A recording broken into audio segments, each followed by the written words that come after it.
Very good day, everyone, and welcome to a new session of Wolves Weekly. Today, I have the pleasure to have my great friend, Professor Kwaku from Ghana, who is the president and founder of NiBS, which is a wonderful business school in Accra, Ghana. But the topic of today, and that is also the field of the specialization of the professor, is innovation and marketing management. Kwaku, a warm welcome. Thank you very much. How are you today? I'm doing fine. It's my pleasure to be with you. Wonderful. Thank you. Let's start with a quick introduction question. What is the outcome or how is COVID-19 spreading around in Ghana, and how do you guys suffer from it? So far, it's kind of okay bit because we have about 5,000 cases and only a few deaths.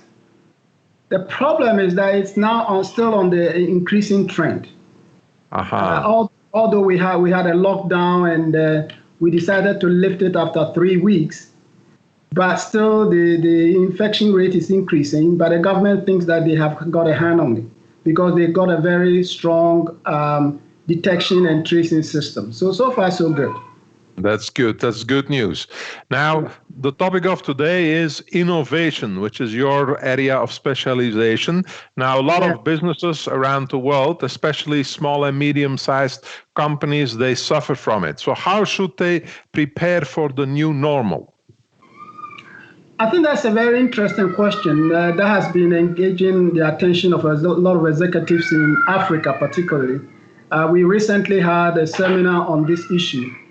A few things that we need to note. First is that in general, there's a kind of innovation inertia in Africa, which simply means that a lot of executives do think that innovation is important, but they don't do anything about it. And I have research evidence for that because about a few years ago, we conducted research among 365 companies in 4 countries in Africa: Ghana, Nigeria, Kenya, and South Africa. And one of the key questions that was asked was, to what extent do you think innovation is important for the success of your company? And we have 95% of them saying, well, it's very, very important to us. But then the next question was, to what extent has executives or corporate senior executives in this company taken action to make innovation happen? 15%. Ooh. Which is pretty low. And so I argue that there's a lip service paid to innovation on this continent. And this particular pandemic has actually brought home the evidence that if you don't focus on innovation, things are going to get really, really bad. For example, because the world supply chains have collapsed, most businesses are in dire straits now because we cannot, in Africa and in Ghana particularly, we do make few things that we actually consume. Everything is imported. And for that reason, all businesses are collapsing.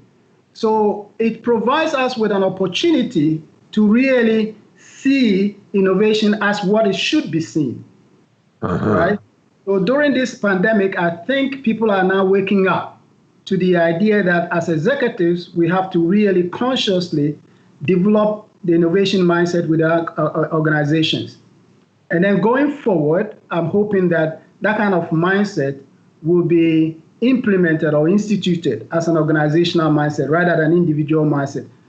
So in a nutshell, what I'm saying is that African executives, particularly small and medium-sized firms, need to innovate their mindset with respect to innovation, if you get what I mean. That's a nice way of saying. So should I start with this design thinking? Because when I read about innovation, everything is about design thinking. Is that the starting point, or where should I start? I think design thinking is a broad topic, but what it simply means is that innovation should be seen as a learning process, right? So before you begin the process, you have to immerse yourself in organization, in consumer environment, on consumer context, right? In order to really understand the constraints, the limitations, the outcomes people want, and things like that, right?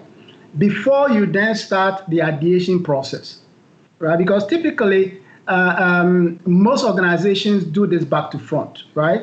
And because of the emergence of new technologies, they come up with a technology and all of a sudden they make a product and then they start looking for a need for it, right? So design thinking kind of switches this backwards and says, the best approach is really to immerse yourself in the context in order to understand not only the constraints and the needs of people, but also to understand the potential experiences that people are looking for.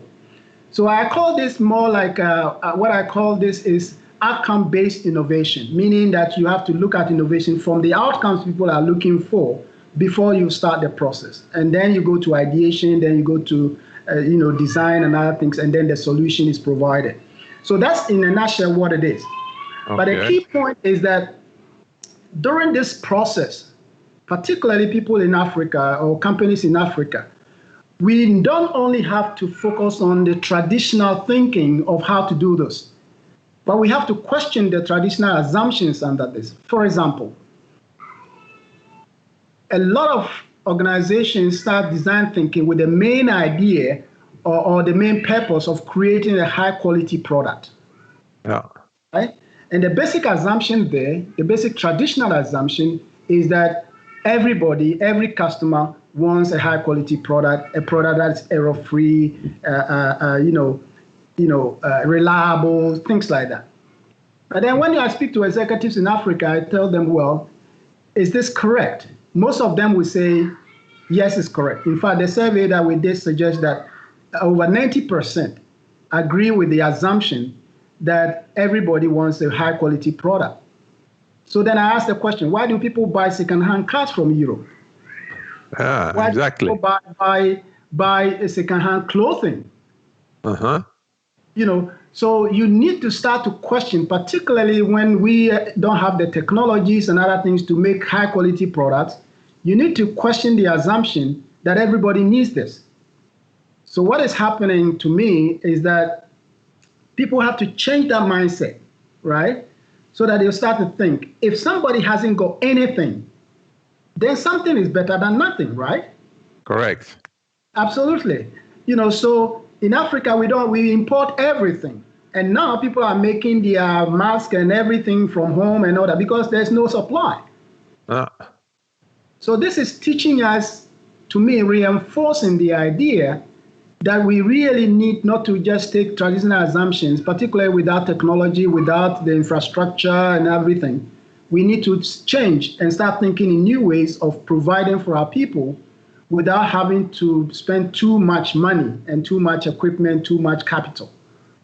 And in Africa, especially in Ghana, you can do it because you have a great textile industry. So making masks is actually something you can make locally. Absolutely, right? And it took supply chains to break down for us to start doing this. Yeah. So you're going back to the fundamentals, actually. Exactly. Uh-huh. Now, do you think that innovation or the principles of innovation will change in the so-called new normal, or the basics will still remain the same?